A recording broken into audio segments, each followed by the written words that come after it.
everyone, you're watching We Students, and today we're here with Petar, who's gonna talk about building his CV and his own projects.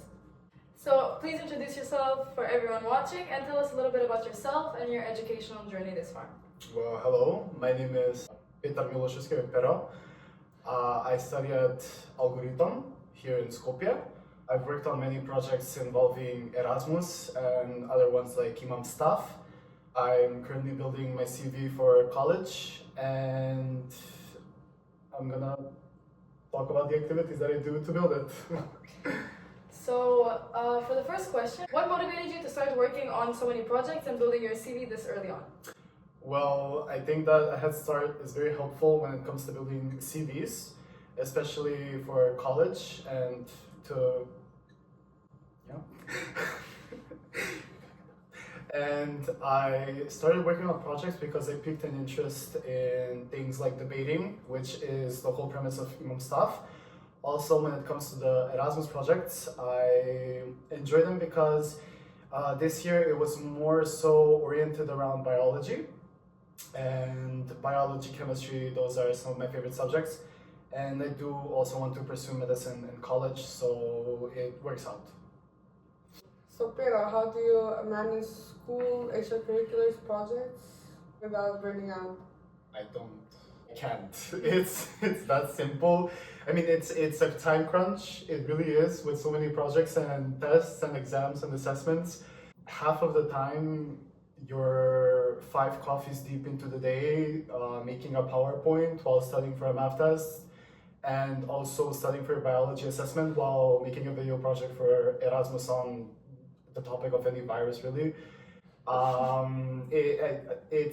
It's a struggle, it's difficult, but I believe that it really pays out well in the end. Yeah, but if you can't keep from burning out, how do you manage while being burnt out to do all of these things? Well, half the time I just think about how I'm gonna feel after I do the thing I'm supposed to do. Like, instead of... Do you actually know? Yes, actually. That's so real. No, but like... For me, that never motivates me. No, that helps so much, because like, imagine like, it feels so good to just press submit on a project. That's so real, because I can't wait to be done and know that everything that I survived was actually worth it, because I'm gonna get like a good grade, or I'm finally gonna be free and just have time to do whatever I want after I go through all of that. But you know what feels better?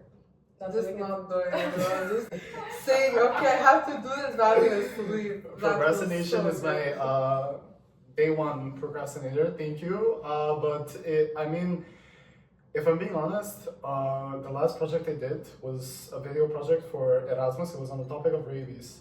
And so it was like a 3-person project. We did the whole thing, we sent it out. We had to make some tweaks and changes, like have an interview integrated into the video. We had to find a picture or a video of rabies under a microscope.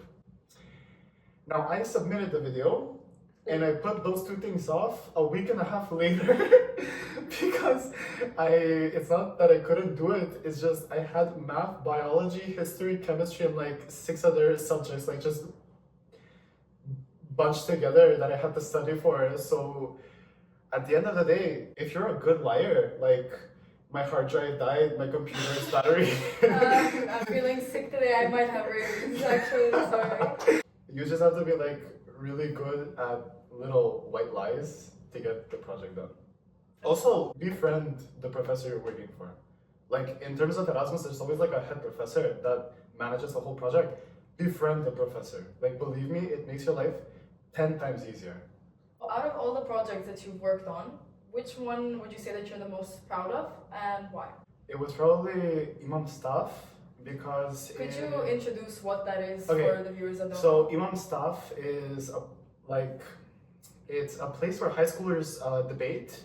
It happens in the Congress here in Skopje. It doesn't matter if you get picked or if you fight for a spot. Like, it's mostly who wants to do it does it.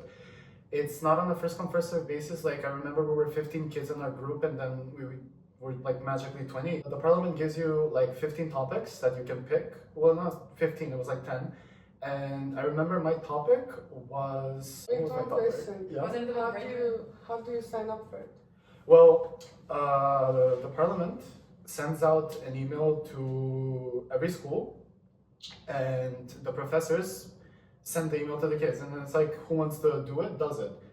Is it just the schools that get the email, the invitation, or can other schools go in on it as well? Because for our school, I don't think we get the invitation, so how do we sign up? Well, the thing is, I know that schools like American and Nova weren't present on the debate, but They just hate us, bro. Oh, They're discrimination. just jealous, bro. no. But the thing is, I think it's more so because it's international schools and the debates are strictly in Macedonian language. Oh, And so I remember, like, it doesn't matter from where you are. There were like schools from Kumanovo, Kavadarci, Štip, like from Also- everywhere. that's why I haven't heard of it, because Yes, but no also, media school gets it. but there's also like. I guess. The thing is, there's also English debates. So I know that Yahya, for example, I think last year, there's like also debates from Imam staff that are like where you yourself can register. I remember there's like other debates where it's like where kids independently register, and then there's ones that are like from the school. And so it's like different topics. I remember there's like interesting ones like how can we save the music scene in Macedonia? And then there were like more serious topics, you could say, where it was like, how would you as an individual rework the whole school system in Macedonia? So which topic was yours for the Imam staff program now? The topic was on Macedonians, like younger generations leaving the country, and how we as individuals will sort of reform our country in order to make them stay instead of go to different countries either in Europe or America. So why would you say that this is the project you're most proud of? Because it's where my personal opinion shined, you could say. It's actually like 20 high schoolers with undeveloped frontal lobes spouting out everything they have on their mind, and people from parliament, like actual like politicians, listen to it and grade it. That's crazy. We had a similar thing. So the official council of students in Macedonia, or like the association, had a open debate, which is what Imam staff is classified as, in parliament, where students were invited to give speeches on why they think student council should be like a legal mandated thing in every school, in every high school. And we had students from Nova invited. I had participated, and it was really funny because you see, I was 15 maybe at the time, or 16, and I was allowed to speak in front of like actual politicians in the country about so much unimportant things. Like I spoke about the most random things, and it was so scary. It's so weird how they put that much pressure onto like an actual child. Like you're right, we're just saying something that I think is important, and they don't even see it as important, and they're kind of just there forced to listen to me. Yeah. Can I be controversial? Yes. Please. So So in the beginning you mentioned that you participate in Erasmus projects. What is the application process like? What's your experience with Erasmus? Anything you would like to tell us? okay. Erasmus, it mostly depends on the professor that's working it that year. Because for instance, last year it was more so like computer science oriented, mathematics and computers. This year it was more on like the biology side, you could say. And so you basically get picked by a professor from the whole generation that's in your school. They handpick like 5 to 6 students, and then they just send you off to Romania. Like they sent me off, but We got shipped out. but there was like no application process. It's pretty much like the professor picks you, they send you an email. Erasmus is on that and that date, you're gonna do this and this, here's your topic, and then it's more so like sharing knowledge, honestly, because you come there to learn and other people to learn from you. Like for instance, oh my god, this wait, for my project, I had to do a presentation on cephalopods, squids, and octopuses.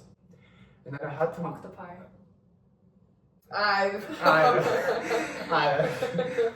Octopi. Wait. Octopi. And after my presentation, I had to perform a dissection on an octopus. because we were in such a secluded place in Romania, there were no octopi. Like, So what did bro dissect? do you know what? Well, funny story. You know, luckily enough, we brought a VR headset that I connected to the laptop, and it was like a screen share on the projector. And then you just see me like on an application, like virtually, like with the VR headset on, like. So here we. So you fake dissected an octopus? Yeah, but everybody saw it, so I technically dissected it still. Wait, why were you dissecting an octopus? Because the whole point for Erasmus this year was like understanding like different organs and dissections and stuff like that. And so for the liver, we dissected different sorts of livers. I, for instance, had to dissect a cow's liver. Enough. Can we switch the topic? I hate How is that normal?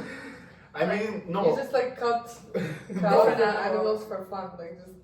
I mean, it was from a dead cow, so like Oh. the time it had come. They don't like bring it in front of everyone in Erasmus and cut the cow up. Just, Pero, you need to cut the cow's liver, we'll bring it tomorrow and cut it for you. But you're supposed to dissect an octopus.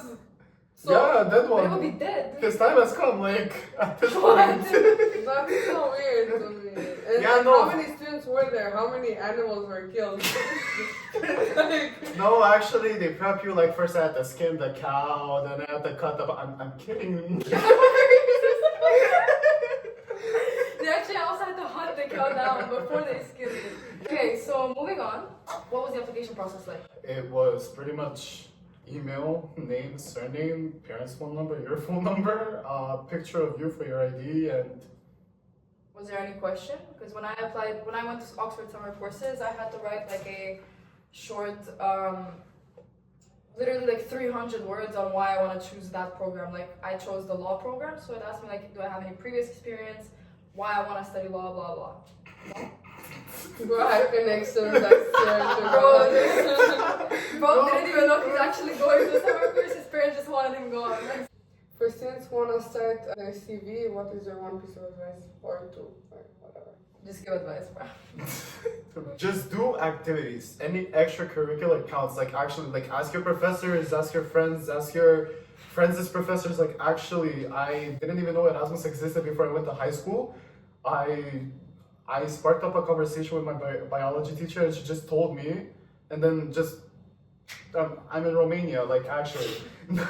Also, it's important to take part in other activities that you might think aren't connected with the college that you want to choose, but like still do them because they sit pretty nicely on your CV. Like, for example, I found out that I could be like a scout to like write down statistics for handball matches. I've been to like 5 or 6 like championships so far, and those all count for my CV. So like other than Erasmus and Imam stuff, like literally anything counts as an extracurricular. I don't know, in our school it's pretty easy to find because the administration provides it for you. They send you emails with different opportunities. You sign up, first come, first serve, and that's it. I don't, like, for us, we never had the need to go out and look for opportunities. May I ask, can you list some extracurricular activities that you do, like just on top of your head, like just so people can Get some ideas. get some ideas and go and research about them? Okay, well, Erasmus is first, and then Imam stuff, of course, like the 2 main topics of this podcast. And then I found out about the scouting and the statistics for the How did you start with that? Facebook advertisements.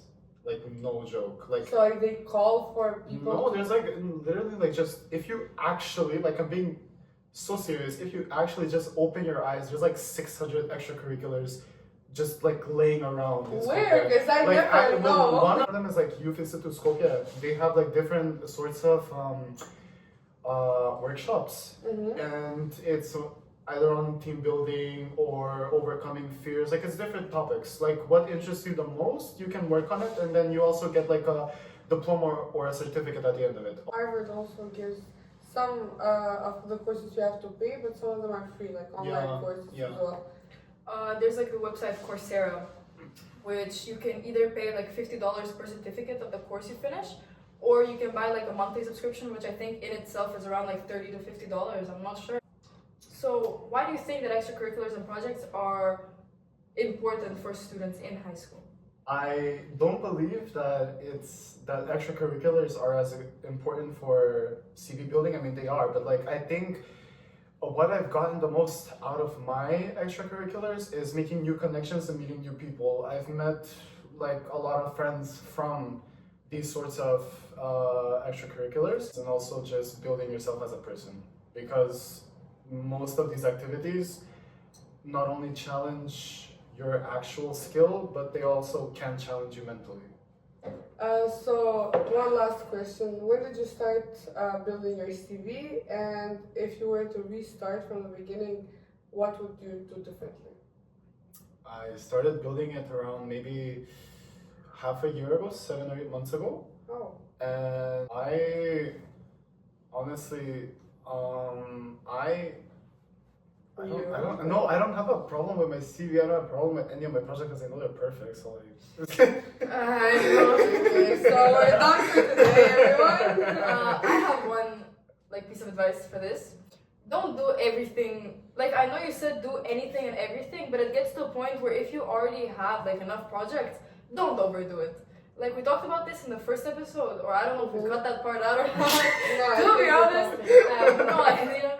But I think that one big problem that students have, and I'm gonna hold your hand when I say this, it's not that important to have everything you can on your CV. To volunteer in a dog shelter, bro. It's not important. You're going for what? Economics, you wanna study finance, and then you're out here spending 10 hours a week volunteering at a dog shelter? That's great. Like that's not a bad thing. Nobody But cares. if you're doing it just for the CV, no one cares. If you're doing it for yourself, if you want to volunteer, if you want to feel better, if you want to bring back to your community, no one's gonna stop you. But there's people who pick the smallest things or smallest activities just because they think they're gonna help them on their CV. And then, for example, I volunteered at a dog shelter because it was really fun. And then there's people there who go just to put it on their CV like as an activity, and then they just sit around and don't actually do anything. Like they didn't even pet the dogs, they didn't bring them food, they didn't do anything at all. Like they just sat there staring at the rest of us. So don't be that person. Don't. I feel like if you're doing it just for universities and for college applications, it's really easy to tell. Like, it's really noticeable when you have 31 time things that you're doing it just to like appeal to colleges, rather than having like 10 long-term projects, even if it's not 10. If you have long-term projects, it's gonna be much more helpful to you as it builds your character, it builds your like growth as a student, rather than just, you know, oh, this college is gonna like that, or like the people that were admitted to this college have that, so I should as well. It's really not like that, and at the end of the day, it's again more for you. Like look at it for the end result, not for how you're gonna put it on your CV or how it's gonna contribute to how well-rounded you are as a student. So that's it, everyone. Thank you, Petar. And we're gonna see you in the next video on Sunday.